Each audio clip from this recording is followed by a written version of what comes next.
Welcome to English Simple Hub. It's great to be here. You are with the deep dive. This is where we take, a huge stack of research and notes, and we just boil it all down to what you actually need to know. We do the hard work so you don't have to. Exactly. Yeah. And today, our mission. It sounds simple, but I think it's actually surprisingly tricky. Oh, deceptively simple is the perfect phrase for it. We are laser focused on getting a Band 9 in the IELTS Speaking Test, Part 1. But not the usual topics like your hometown or your job. No. We are zooming in on a topic our sources say is a huge problem for students.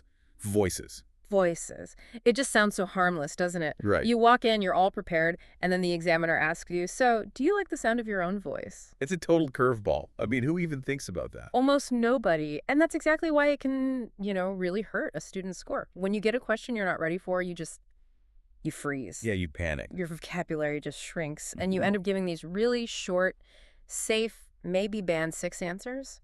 Like, yes, I like it. Or, no, it's okay.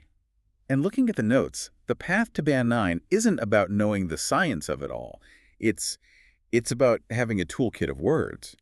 Precisely. Yeah. It's about showing your lexical resource. The examiner knows you're not an expert. They just want to see if you have the language to describe things like sound and pitch and emotion. Okay, so let's start with that first question from the source material. Do you enjoy recording your voice and listening to it?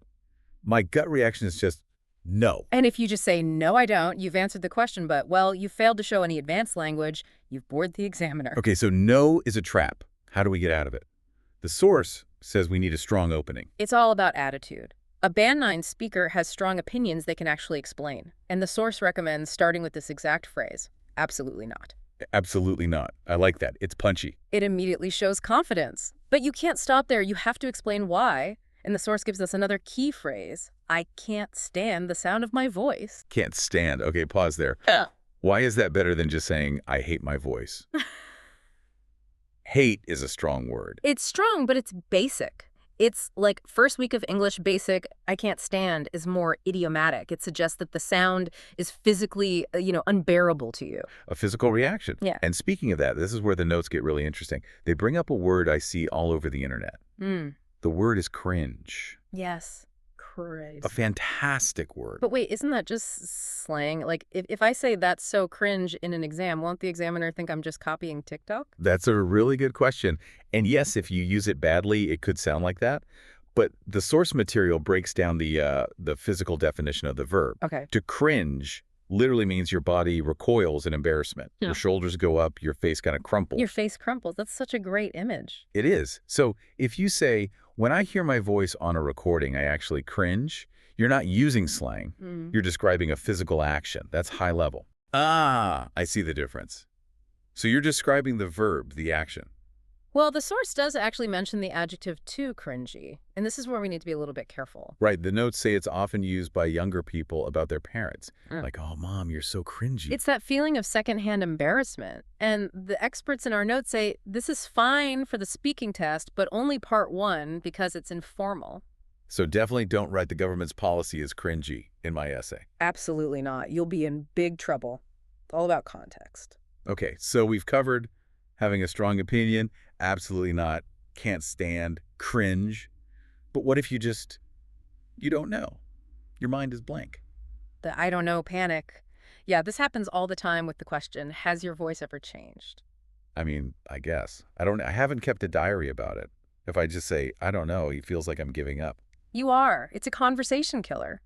But the secret is the examiner isn't testing your memory. They're testing your ability to speculate. Speculate. Okay, so how do we do that? The source gives us a few tools. First, the phrase, not entirely sure, to be honest. Not entirely sure. Yeah. Why is entirely so important there? It means completely. It just sounds more measured, more sophisticated than a flat, I'm not sure. And then there's a grammar point. The notes highlight using it might have got or it might have become. This is so important. You're using modal verbs for probability. I think it might have got deeper. You're not stating a fact. You're making a logical guess about the past. And you just used a key word there. Deeper.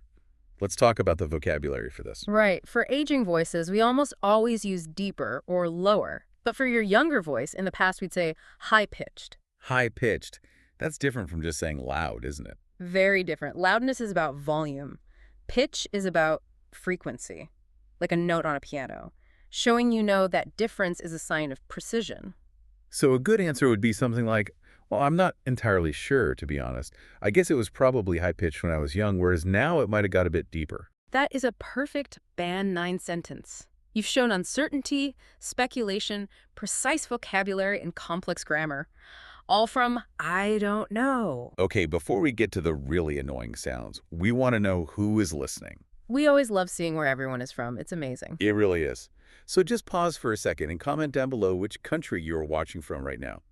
Brazil, Vietnam, Italy. Let us know. We do read every single one. Okay, assuming you've done that, let's get back to it. We've talked about our own voices. Now let's talk about others. The question is, are there some people's voices you don't like? This can be a trap. It sort of invites you to be rude. Right. But the source material gives a clever way around this. You focus on a behavior, not a person. Don't say my boss's voice. No. Say you don't like a specific sound. And the example they give is screaming, specifically from a toddler. Okay, a toddler. Why is that word better than just child or baby? It's about precision. A toddler is specifically a child between, say, 2 and 4. It creates a very specific mental image of a small person with very little emotional control. And that lack of control leads them to throw a tantrum. Throw a tantrum, a golden phrase. It's a natural collocation. The verb throw just fits perfectly with tantrum. Why throw? Because it's a physical, almost violent image. Kicking, screaming, throwing themselves on the floor. You can see the throw. I see. So if you said made a tantrum, it would sound wrong. It would sound a bit off, yeah. Threw a tantrum is what a native speaker would say. It hits that Band 9 mark for idiomatic language. And you can use this for adults too, right? Yes, but it's sarcastic. My manager threw a tantrum when the printer broke. You're comparing a grown adult to a 2-year-old. It's very descriptive. Okay, and the feeling that sound gives you. The notes give us the idiom. Get on my nerves. Yes! It really gets on my nerves. This is perfect for part 1. Is it too negative for an exam? Not at all. If the question asks what you dislike, high-pitched screaming really gets on my nerves. It's so much more natural than saying, I find it very annoying. But same warning, I'm guessing this stays out of the written essay. Oh, definitely. In writing, you'd say it's a source of irritation. In speaking, it gets on your nerves. Let's move to family. The question from the source is your voice similar to your parents? This seems simple, but students often just say, yes, it's similar to my mom's, and then silence. It's correct, but it's not showing off any language skills. So what's the strategy here? The source suggests swapping word types. Yes, moving from an adjective to a noun. It's a technique called nominalization. So instead of saying our voices are similar, You say there are a lot of similarities between our voices. there are a lot of similarities. It sounds more formal, more academic somehow. It is. You're treating similarity as a concept, a thing. It shows a higher level of grammatical control. And then you have to explain why. The source gives 2 reasons. First, accent. Right. We have the same accent because we grew up in the same city. That's the nurture side of it. And then there's the nature side. The source uses the phrase due to gender.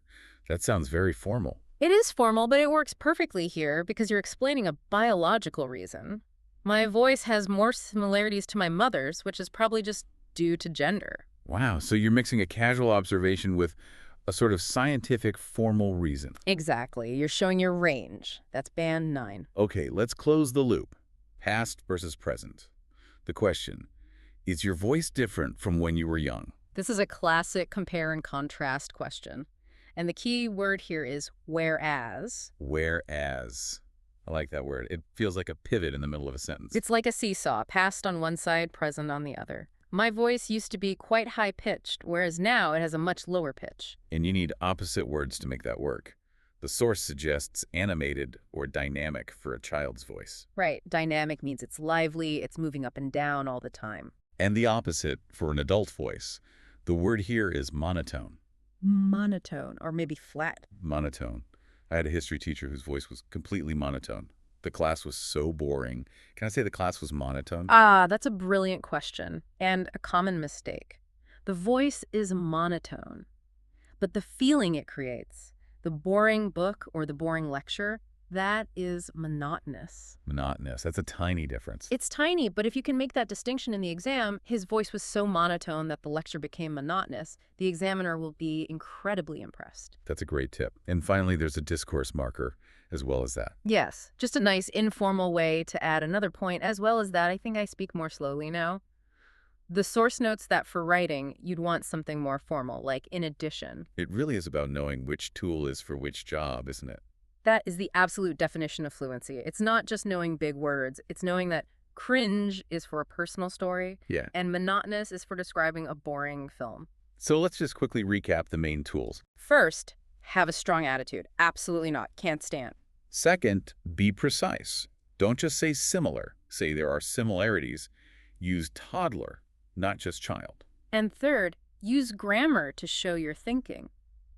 It might have got deeper is better than I don't know. Okay, we've covered so many specific phrases today. So here's a challenge for you listening. Comment below right now which specific phrase you learned today that you're going to try and use. Writing it down really helps it stick in your brain. It really does. And if you want to keep building this toolkit, please subscribe to the channel for more IELTS podcasts. We've got a lot more of these deep dives planned. We certainly do. Before we sign off, I just want to leave you with one final thought from the expert notes.